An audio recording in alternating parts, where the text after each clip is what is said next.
Hello everyone, and thank you for attending this talk this morning. My name is Martin McLarnon. When I first heard about test-driven development, I was a little bit skeptical, writing tests before writing code. And why would I spend time creating tests for something that didn't even exist yet? It sounded counterintuitive, if not downright absurd. But as I dove deeper, one truth became crystal clear. TDD just isn't a methodology, it's a game changer, and it's many other things too. So TDD flips the conventional software development on its head. Instead of treating tests as an afterthought, where something is done begrudgingly after the code is written, TDD makes testing the beating heart of the development process. And by writing tests first, developers ensure that every single piece of code serves a purpose, works as intended, and aligns with business requirements. So the result then is clean, robust, maintainable, and bug-free software. So this morning I'm going to take you through a journey through TDD, unraveling its principles, demystifying its practices, and showing you exactly how to apply it to real-world projects.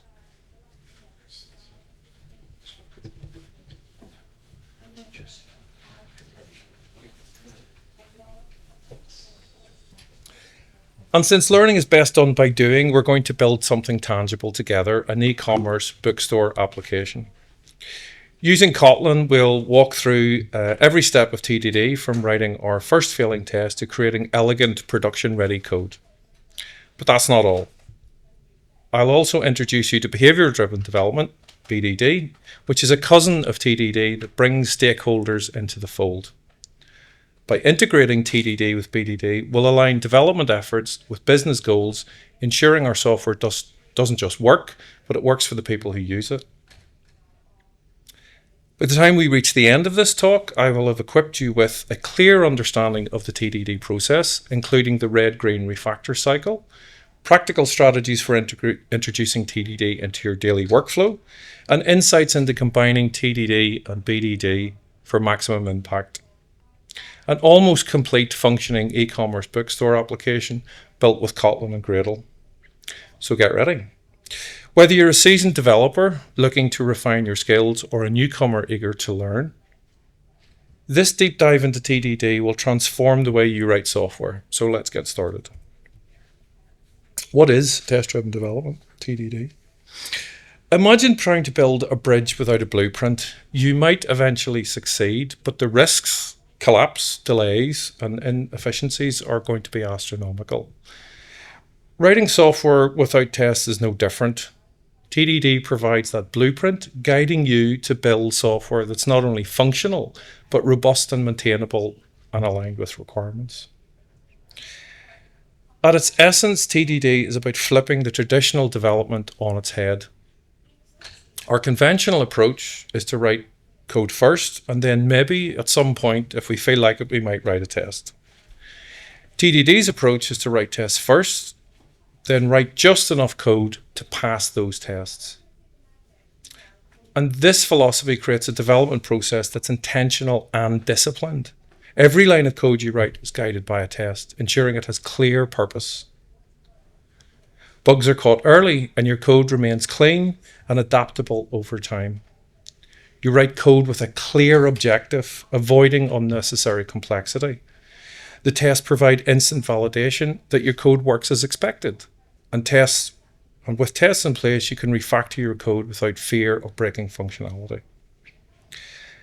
At the heart of TDD lies a simple yet powerful cycle, red, green, and refactor. And we start by writing a test for a new feature or functionality. Since no code exists to satisfy the test, it will fail. And that's expected and even celebrated. The failure proves that the test is effective. Next, we write just enough code to make the test pass. Don't aim for perfection or completeness at this stage. The goal is just to satisfy the test. And once the test passes, improve the code. Clean up the redundancies, optimize the logic, and ensure clarity, all without altering the functionality. TDD might feel slow at first, but it pays off exponentially in the long run.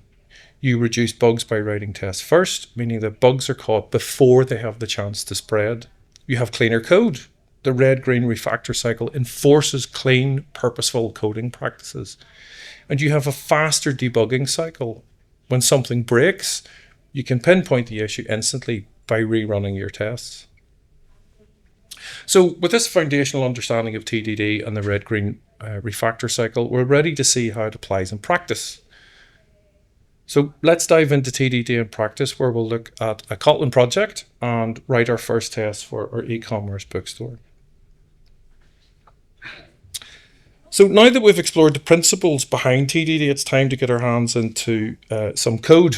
Theory, of course, is great, but TDD's true power shines when it's applied to real-world projects.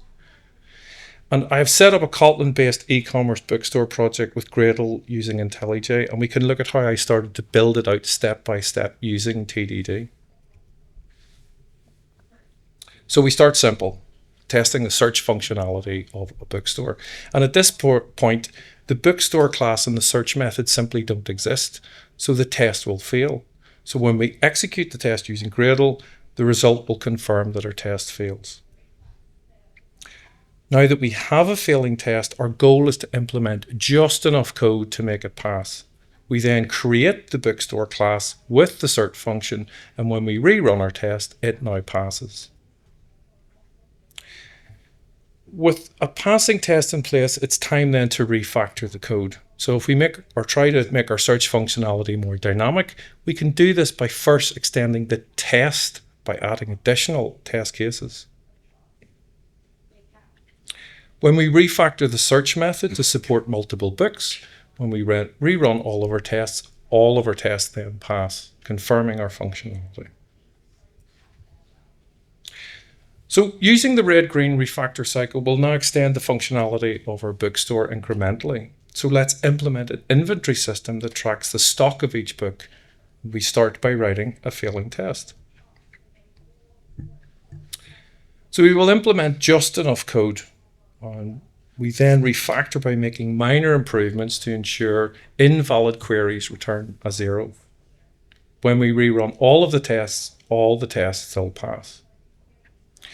By iterating on the Red-Green-Refactor cycle, we can progressively add functionality, adding and removing books from an inventory, implementing a pricing system, supporting a shopping cart. Each step involves writing a failing test for the desired functionality, implementing the minimal code required to pass the test, and refactoring to ensure clean and efficient code. So we built the foundations of our e-commerce bookstore while adhering to TDD principles. By focusing on one feature at a time, we ensured that every piece of code was purposeful, tested, and robust. So let's explore now the benefits of TDD, diving deeper into how this methodology transforms a development process. So adopting TDD might feel like overkill at first. Writing tests before code can appear counterintuitive and time-consuming. However, the payoff is immense, both in the short and the long term. TDD enforces a discipline where code exists only to fulfill a specific test case, and this inherently improves code quality. By ensuring every function, class, or module you write serves a defined purpose validated by tests, TDD discourages writing unnecessary code, keeping your code base lean and focused. Tests document the intended behavior of your application, serving as a guide for future developers and if you're onboarding new developers. In our e-commerce bookstore, the search method in the bookstore class wouldn't have existed without the initial test case defining its purpose. And this ensures that every piece of functionality is deliberate. Bugs, of course, are the nemesis of all developers, and TDD shifts the focus from fixing bugs to preventing them entirely. By writing tests before implementation, you can identify logical errors before they become deeply embedded in your code. When bugs do occur, the failing test pinpoints the issue, saving countless hours of debugging. as tests proceed, every feature, your application is inherently well tested. When we added inventory tracking to the bookstore, the test cases caught edge scenarios, such as querying for books not in stock earlier, and that prevented runtime failures. Refactoring is a crucial aspect of software development, but without tests, it's a risk because you don't really know what the outcome's going to be. So TDD provides a really great safety net. You can confidently optimize your code, knowing tests will catch regressions. You can break down large functions or modules without fear of introducing bugs. And as business needs evolve, TDD ensures your code can adapt while preserving existing functionality. In our bookstore class, the check inventory method was initially very simple. As we refactored it to handle invalid queries, our test confirmed that the method still worked as intended. Although TDD involves writing more upfront tests, it accelerates the overall development process. Clear tests prevent misunderstanding of requirements, reducing the need to rewrite code. Tests serve as a shared understanding of how the application should behave, reducing communication overhead. And catching bugs early prevents costly debugging and fixes post-deployment. A study from Microsoft found that teams practicing TDD experience between 40 and 90% fewer bugs in production, despite a slight increase in initial development time. Knowing your code works as expected gives you confidence. You can tackle more complex features, and you can experiment with innovative solutions and push code to production without hesitation or fear. And the confidence isn't just psychological, it's backed by the robust suite of tests that have verified every feature. TDD fosters a culture where testing becomes the fundamental part of development. And this cultural shift has far-reaching benefits. You get higher team standards because the teams prioritize quality from the start. The team skills are developed because developers hone their testing and problem-solving skills, because our job as software engineers isn't to write code, it's to solve problems. A shared accountability develops because testing is no longer an afterthought. It is the shared responsibility of the whole team. In our e-commerce bookstore, we enhanced the code quality. The bookstore class is modular, testable, and easily to extend. We reduced bugs, such as searching for non-existent books. That was caught early. We had refactoring confidence because changes to the inventory system didn't break the existing functionality. And we streamlined development. Each feature was added incrementally, reducing complexity. With the benefits of TDD clearly established, it's time to explore how we can integrate with Behaviour-Driven Development, BDD, to align a technical implementation with business goals.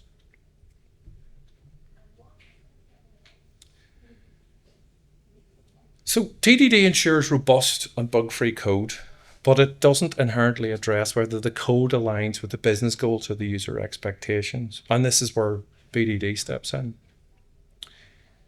BDD extends TDD by fostering collaboration between developers, testers, and stakeholders, ensuring that the software behaves as the business intended it to. So let's explore how to integrate then TDD and BDD using Kotlin and our e-commerce bookstore project as the backdrop. BDD focuses on describing the desired behavior of a system in a way that's understandable to all stakeholders. The business stakeholders define the problem in plain language, and developers then use these specifications to write test and code. And testers then ensure the behavior matches these expectations.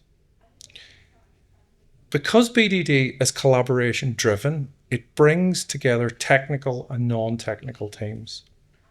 And as the specifications are essentially tests, requirements are then written as executable specifications. All the while the focus is on system behavior, not implementation. We have a description of what the system should do, not how it should do it. BDD uses a given when then format to structure test cases. So given is the initial context, when is the action that is going to be performed, and then is the expected outcome. While TDD focuses on technical correctness, BDD's emphasis is on business alignment. Together they create a holistic development approach. TDD ensures your code works by implementing those features through tests and code, and BDD ensures your code solves the right problem by providing high-level feature descriptions. For our project, we'll use Cucumber, which is a popular BDD framework that integrates seamlessly with Kotlin. Cucumber allows us to write our feature tests, our files, in plain English and then link them to executable code. And I have already set up the e-commerce project and I've added the dependencies for Cucumber already. So let's describe then our checkout functionality for our bookstore using BDD. And this feature uses the given, when, then format to describe the behavior that the business intends for the user. The step definitions then are able to map the plain English steps in the feature file to the executable code. And as before, to make the test pass, we implement the checkout method in the bookstore class. So we're now applying our TDD. So if all the steps are implemented correctly, the output will confirm that the feature passed. And as we have seen, combining TDD and BDD provides several advantages. The team has a shared understanding. Feature files written in plain English bridge the gap between business and technical teams. There is confidence in behavior.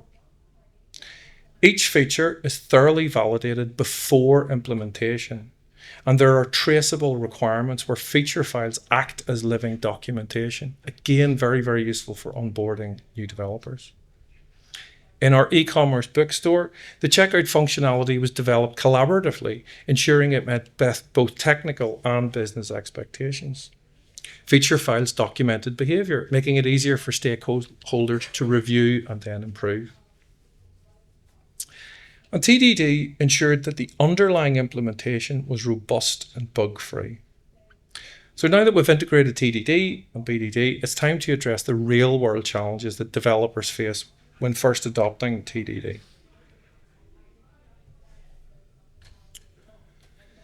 TDD is a transformative methodology, but it's not without its challenges. Developers often encounter hurdles when adopting TDD, ranging from mindset shifts to practical issues like managing test coverage.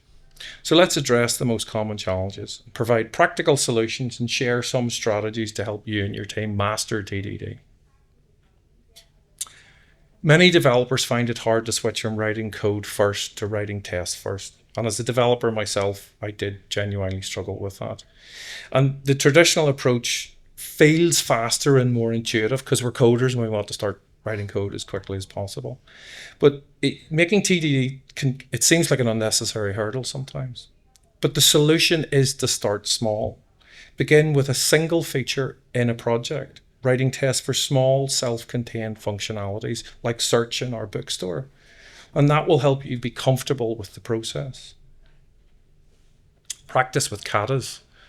Code katas are exercises designed to reinforce specific techniques. Practice TDD and embrace the failure. In TDD, a failing test is not a setback. It's a sign that the test is working. And shift your perspective to seeing failing tests as progress.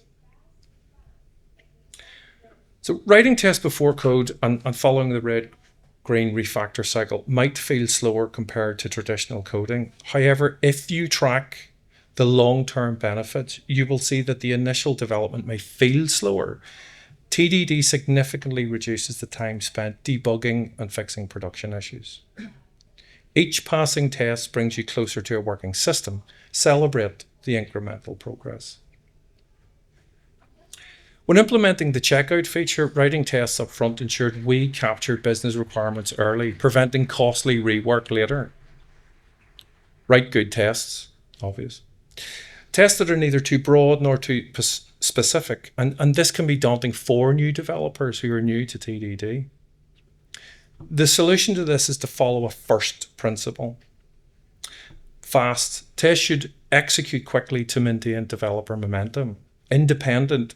Each test should run completely independent of others. Repeatable. Tests should produce consistent results across all environments, and they should be self-validating. Tests should automatically indicate a success or a failure, and they need to be timely. Write the test before the corresponding code. So tests should verify behavior, not implementation details. For instance, test the output of the checkout function, not its internal logic, and write distinct tests for distinct behaviors, and avoid duplicating assertions across multiple tests. It's tempting to achieve 100% test coverage, but not all code requires testing. Conversely, if you miss critical paths, that's going to lead to bugs. So prioritize critical code. Focus on testing logic, edge cases, and high-risk areas. Use test coverage tools. In our particular case, IntelliJ has a built-in coverage report that helps identify untested code paths. Don't obsess over the 100% coverage. It's not something to attain. You want to aim for meaningful coverage, ensuring all essential functionality is well tested. In our bookstore project, prioritizing tests for the checkout and inventory functionalities, which are core business logic, was more impactful than testing getters and setters. Adopting TDD in a large team can lead to inconsistent practices, fragmented test suites, and misunderstanding about test goals. So we need to establish some guidelines. Create a shared testing strategy document that outlines best practices and expectations for TDD. Code review for tests. Include tests in code reviews and ensure that they're meaningful and comprehensive. Pairing experienced developers with those who are new to TDD to promote knowledge sharing through pair programming. As the code base evolves, tests can become outdated or brittle, leading to maintenance challenges. Therefore, it is vital to refactor tests alongside the code. And during that refactoring phase, review and update test cases to ensure that they remain relevant. Leverage parameterized tests. We use parameterized tests to cover multiple scenarios with less code. Delete obsolete tests. If the test no longer serves a purpose, just remove it altogether. It'll just get cluttered. Introducing TDD to an existing code base without tests can feel absolutely overwhelming, because it is. And therefore, we can try an incremental adaptation approach. Start with the new features or modules. Use TDD for future development rather than retrofitting tests everywhere. Use characterization tests. Write tests that document the current behavior of the legacy code. And this provides a safety net then for further refactoring. And refactor gradually. Break down large legacy modules into smaller testable units over time. In a legacy e-commerce system, we could use TDD for new features like a wish list, while slowly introducing tests to existing checkout functionality could help manage that transition. Adopting TDD successfully requires more than just individual effort. It's about building a culture that really, truly values testing. Some strategies that you could consider for this is leadership buy-in. Advocating for TDD at the leadership level by showcasing its long-term benefits. Training, workshops, talks. Host regular TDD workshops to upskill your team. Celebrate successes. You can share stories of how TDD prevented bugs or improved code quality to reinforce its value. By addressing these challenges head on, you can unlock the full potential of TDD. So let's now look at a roadmap to TDD mastery, and we'll lay out a step-by-step plan for mastering TDD and embedding it into your workflow. Mastering TDD is not an overnight journey. It requires practice, commitment, and a systematic approach. So let's look at a step-by-step roadmap to help you embed TDD into your workflow. Evaluating your code practices and build a culture of testing within your team or organization. So before diving into the mechanics, you need to internalize the why of TDD. The philosophy of writing tests first isn't about catching bugs.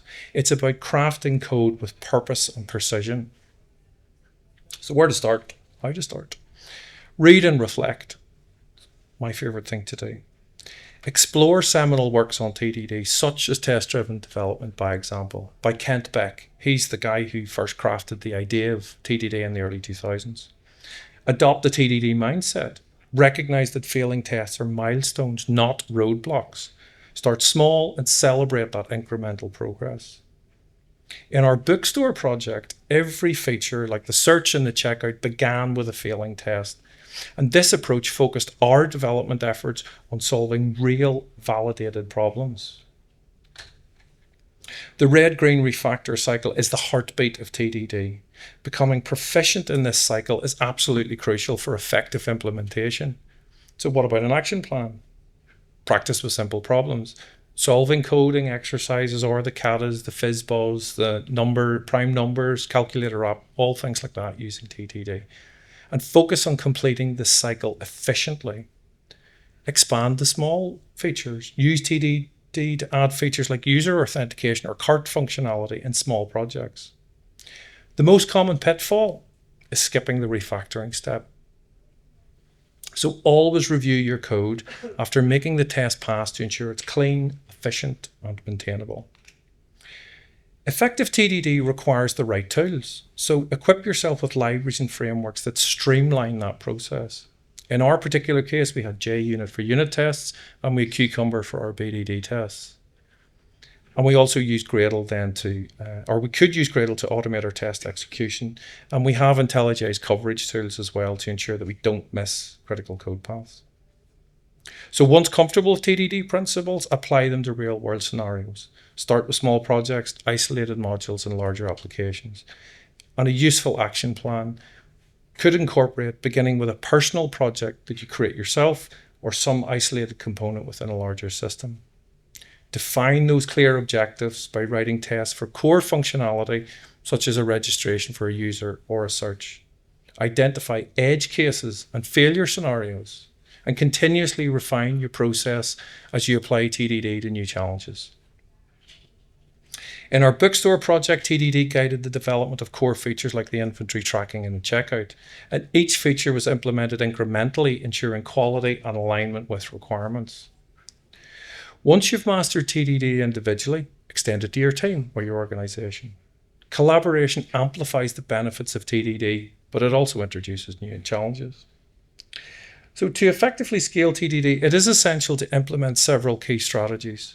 First, establishing standards is crucial. This involves creating a shared TDD guideline for the team to follow and standardizing naming conventions, as well as testing practices to ensure consistency and clarity across the board. Another impactful approach is to adopt pair programming, with experienced practitioners collaborating with newcomers. Finally, TDD should be integrated seamlessly into the development workflow, pipelines, and enforce a test-first policy during code reviews. So these practices ensure that TDD remains an integral part and efficient piece of your development lifecycle.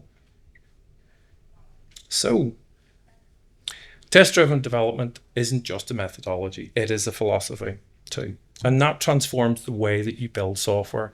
So by embracing TDD, you commit to quality, purpose, and continuous improvement. And when combined with BDD, it bridges the gap between technical and business goals, ensuring your software not only works, but works for its users. So start small, embrace the Red-Green-Refactor cycle, build incrementally, and above all, keep practicing. Because TDD is a skill, and like any skill, it gets better with time and effort. So it's now time for you to take your first step and write your first failing test, and your journey to mastering TDD then begins. So happy testing. Thank you very much for your time and your attendance.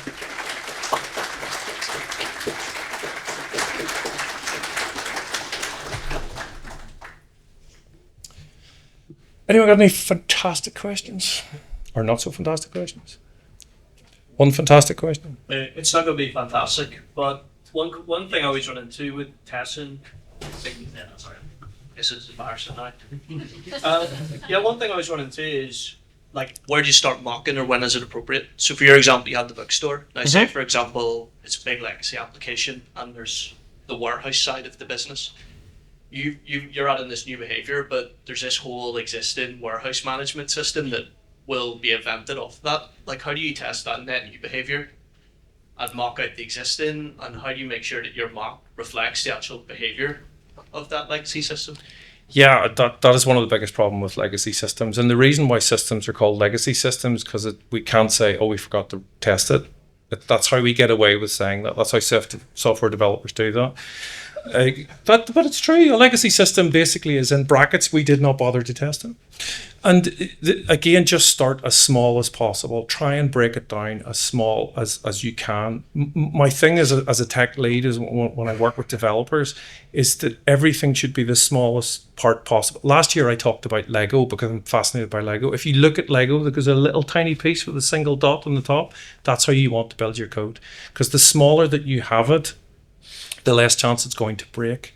And you can build a very, very big system with some very, very small blocks. Just look at a house, for example. It's made of hundreds of bricks. So keep it as small as possible. And use mocking tools. There's plenty of them out there, depending on what programming language you're using. Start small. Thanks. Thank you. Cheers. Oh. Just shout, it's grand. Sure. Okay. I'll shout back, that's fine. Just like at home. You did mention on a practical level, I came back when you spoke about TDD. Yep. There was no way I. No, there was no way. We had to do things called think for ourselves. Shocker, I know, but that's what we do. Just on a practical level, is there any advice on using these tools to help write TDD? Yeah, well, AI is just yet another tool. Fortran was invented in the 1940s to get rid of software developers in science. They didn't manage to do it. AI is just another tool. Just use it as a tool to better yourself. Books are tools, videos are tools, coming to these talks are tools. Just use it to better yourself. But it is about practice. But AI doesn't know about TDD. I asked it, and some of the answers it came back with were quite funny. Anyone else? Oh, there's a hand at the back. Yeah, You're going to shout at me too? yeah. Excellent. Yeah. So most of this talk, obviously, like breaking things down to the smallest things. Yep. Is there like a place for sort of more comprehensive tests, like integration tests as part of it? Oh, absolutely. That's a talk completely in and of itself. I mean, contract testing is one of my big things. So if I'm in a microservice architecture, I will want a fully functioned contract testing suite built so that whenever the APIs are all running in place, I can test every single get, post, endpoint that you can possibly do. So this is just part of that. It's not, this is the only thing that you do. My theory is test, do some testing, test the testing you just did, and then write some tests to test those and do a bit of testing while you're doing it. You can't over test. There's two guys that I worked with in teams when they were juniors, and how many times did I say the word test? Hundreds. Do you have that inverted sort of process when it comes to something like more? Yeah, I always start with a test. I'm not a software engineer, I'm an electronics engineer. And when I was at university 7,000 years ago, we didn't have things. I had to write my own compilers. So when we wrote our Java programs to get microcontrollers to work, we then had to write a compiler to compile it into the machine code. So I come from a world of testing, and when you're designing an electronic schema, an architecture for some sort of electronic device, you had, with a pen and a piece of paper, had to work out how many milliamps were coming in and where they were going to go through all of the components and come back out again. So I come from a world of testing. I don't understand how to code without testing, because maybe I'm not a good enough coder, but I can't do it. I just can't. So lots of testing. Thank you very much, everyone, for your time.